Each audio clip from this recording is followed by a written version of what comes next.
ஒரு மாற்றத்தை உருவாக்குவது. அந்த வேலை திட்டம் தான் முதல்ல நிறைய தகவல் சேகரிச்சுட்டு இருந்தோம், எல்லாம் பண்ணிட்டு இருந்தோம். இப்போ என்ன முடிவு எடுத்திருக்குன்னா நேரம் மேல போயிடலாம். நேரம் ஆட்சியாளர்கிட்ட போய் நம்முடைய நிலையை சொல்லணும். இவ்வளவு பெரிய வாய்ப்பு, இத்தனை ஆயிரம் கோடி ரூபாய் மதிப்புள்ள ஒரு பெரிய சந்தையை நாம் நின்று வேடிக்கை பார்த்துட்டு இருக்கோம்.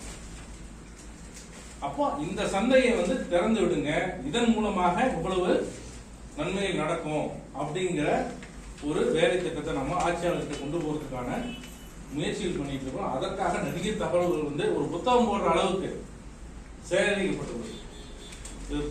லோகேஷ், ஆனந்த், ஒவ்வொரு பொறுப்பாளர்களுமே என்ன பண்ணியிருக்காங்க, அவங்களுடைய உழைப்பை கொடுத்திருக்காங்க. ஒவ்வொருத்தரும் நம்ம சங்கத்துடைய ஒவ்வொரு பொறுப்பாளர்களுமே ஏதோ ஒரு வகையில அந்த தகவல்களுக்கு செறிவூட்டி இருக்காங்க. அதை நம்ம தயாரிச்சு வச்சிருக்கோம். இப்ப நம்மளுடைய அடிப்படை நோக்கம் என்னன்னா, ஒண்ணு ஆட்சியாளரிடம் அதை கொண்டு போய் கொடுத்து இவ்வளவு பெரிய வாய்ப்பை நீங்க எங்களுக்கு திறந்து விடுங்கன்னு சொல்றது. இரண்டாவது ஒரு பெரிய முக்கியமான வேலை என்னன்னா, மக்களிடம் சந்தனத்தை பற்றின ஒரு தெளிவான புரிதல் உருவாக்கும். என்னன்னா, இவ்வளவு இது அழியக்கூடிய பொருள் இல்லை. இப்ப ஏன்னா நம்மளால என்ன சொல்லுவாங்கன்னா, ஆமா எல்லாம் விற்க ஆரம்பிச்சா காட்டுல இருக்கிறது சேர்த்து வித்துருவாங்க, சும்மா சாதாரணமா பேசிட்டு இருக்கோம். அப்ப நாம இன்னொன்னு சொல்ல வேண்டியது இருக்கு. என்னன்னா, சந்தன மரம் அழியக்கூடிய பொருள் அல்ல, நாமெல்லாம் வளர்க்க தான் அது அதிகமா வரும் அப்படிங்கிற ஒரு பெருந்திரளான மக்கள் கிட்ட ஒரு செய்தி சொல்ல வேண்டியது இருக்கு. இன்னொரு செய்தியும் சேர்த்து சொல்ல, இவ்வளவு பெரிய வாய்ப்பை நம்ம இழந்துட்டு இருக்கிறோம் அப்படிங்கிற செய்தியும் சமூக ஊடகங்கள் வழியாக நம்ம சொல்லணும். சொல்லும் போது அது ஒரு இயல்பா பேசுவாங்க. ஆமா பாரு, தமிழ்நாட்டுடைய இவ்வளவு பெரிய சந்தை வாய்ப்பு, சந்தன சந்தை வாய்ப்பை நாம் விட்டுட்டு உட்கார்ந்துருக்கோம் அப்படின்றது இயல்பான ஒரு உரையாடலா இருக்கும். அப்ப இயல்பான உரையாடலாக மாறும்போது என்ன ஆயிடுது, அதுக்கு ஒரு விளைவு ஏற்படும். எப்படி பனைமரத்துக்கு வெட்டக்கூடாதுன்னு இது பண்ணாங்களோ அது மாதிரி வெட்டணும் அப்படிங்கிறதுக்கான ஒரு வாய்ப்பை அது உருவாக்கும். அப்போ நம்முடைய வேலை திட்டம் என்பது, ஒன்று மக்களிடம் சந்தன மரத்தை வளர்க்கணும், அது வெட்டுவதற்கான உரிமை வேணும், இவ்வளவு பெரிய சந்தை இருக்கு, ஒரு பெரிய தொழில் வாய்ப்பு இருக்கு அப்படிங்கிற செய்தியை கொண்டு போய் சேர்ப்பது. இன்னொன்னு ஆட்சியாளர்களிடம் இதை கொண்டு போய் சேர்ப்பது. இதுதான் நாம சங்கத்துடைய இந்த ஒரு வருடத்தில் நாங்க கத்துக்கிட்டது.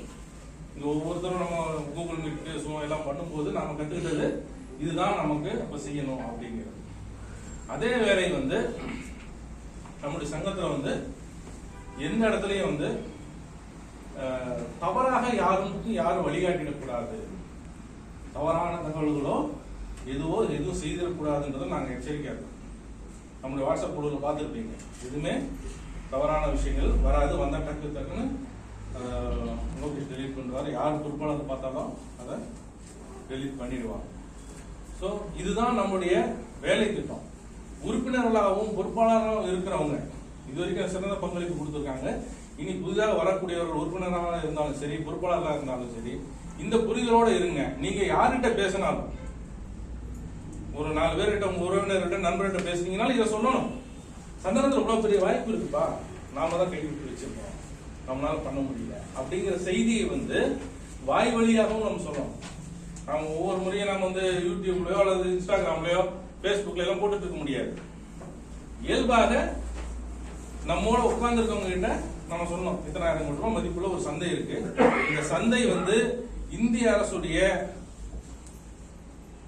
ஆங்கிலேயரால் போடப்பட்ட சட்டம் தான். அதே சட்டத்தை கடைபிடிக்கிறதுனால ஏற்படுற நஷ்டம்ன்றதை நாம வாய் வழியாக எல்லோரிடம் பகிரணும். ரொம்ப முக்கியமான வேலை. இதை பத்தின அவேர்னஸை நம்மளுடைய வாய் வழியா தொடர்ந்து சொல்லிக்கிட்டே இருக்கணும். வாய்ப்பு மீடியாவை பயன்படுத்தக்கூடிய, சமூக ஊடகங்களை பயன்படுத்தக்கூடியவர்களும் அந்த செய்தியை அதன் வழியா கொடுக்கணும். ஒரு உரையாடல், சமூகத்திலிருந்து உரையாடல் தான் ரொம்ப முக்கியம். அந்த உரையாடல் தான் ஒரு சக்தியா மாறும். என்னது இவ்வளவு கூட்டமாச்சே அப்படிலாம் நினைக்கக்கூடாது. சமூக மாற்றம் உலகத்துல எது நடந்தாலும் சரி, இது மாதிரி சின்ன அறைகள் தான் தொடங்கும். 1000 பேர்லாம் எந்த உலகத்தையும் மாத்தினது கிடையாது, சமூகத்தை மாத்தினதே கிடையாது. சிறிய அணிகள் தான் என்ன பண்ணும், சமூக மாற்றத்துக்கான வேலையை செய்யும். அவர்கள் தான் சிந்திப்பார்கள், அவர்கள் தான் செயல்படுவார்கள், அவங்க தான் என்ன பண்ணுவாங்க, கருத்து ஒப்பீனியன் மேக்கர்ஸா இருப்பாங்க. நாம இந்த அறையில் இருக்கிறவங்க நாம எல்லாருமே ஒரு ஒப்பீனியன் மேக்கர்ஸா, கருத்து உருவாக்குனர்களாக மாறும். அது ரொம்ப முக்கியம். நீங்க நினைப்பாங்க எனக்கு வந்து துணை செடி வைக்கிறது இதுவா இருக்குமா, எப்போ இது வந்து என்ன சொல்லுவாங்க கவாத்து, இதெல்லாம் யோசிங்க. ஆனா இதுக்கு எல்லாத்தோட நீங்க முக்கியமா செய்ய வேண்டியது உங்க சந்தன மரத்துக்கு கவாத்து வைக்கிறதும் துணை செடி வைக்கிறதோட மிக முக்கியமான வேலை என்பது நீங்கள் உங்க நண்பர்களோடு உறவினர்களோடு இந்த கருத்தை பரப்புவதுதான். அப்படி நீங்க அந்த வேலையை செய்யல அப்படின்னா உங்கள் மரம் உங்களுடைய கிடையாது. உறுதியா சொல்றேன். என்கிட்ட மரம் இருக்கு, 3000 மரத்துக்கு மரம் இருக்கு. அதை வச்சு நான் என்ன பண்றது? என்னுடைய மரமா அது வெட்ட முடியுமா? அப்போ நம்முடைய வேலை என்பது நீங்க தண்ணீர் சந்தன மரத்துக்கு தண்ணி விடுறீங்களோ இல்லையோ, உரம் வைக்கிறீங்களோ இல்லையோ, நீங்கள் இந்த கருத்தை ஒரு உரையாடலாக தொடர்ந்து பேசிக்கிட்டே இருக்கணும். பாசிட்டிவா இவ்வளவு பெரிய சந்தை இருக்கு, இது திறந்து விட்டா தமிழ்நாட்டில் அவ்வளவு ஒரு தொழில் பெருகும் அப்படிங்கறத நம்ம உரையாடல். நாம் ஒன்றும் ஒரு சாதி ரீதியாகவோ மத ரீதியாகவோ வேற எந்த விதமான வெறுப்புணர்வை பத்தி நம்ம பேசல. நாம பேசுவது இந்த மண்ணினுடைய பொருளாதாரத்தை வளர்ப்பதற்கு, இந்த மண்ணினுடைய பசுமையை அதிகப்படுத்துவதற்கான வேலையை நம்ம செய்யணும். அதனால இதை நீங்க தன்னம்பிக்கையா செய்யணும். இதை நீங்க நம்பல அப்படின்னா நீங்க சந்தன மரம் வளர்க்கறதுல 5 காசுக்கு பிரயோஜனம் கிடையாது.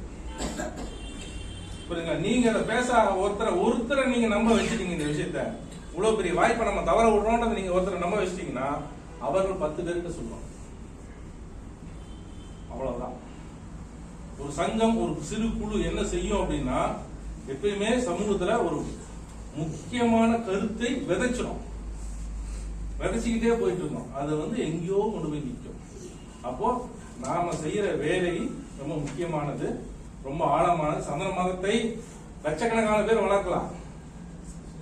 நாம தான் அதை வந்து பணமா மாற்றுவதற்கு உதவி செய்வோம்.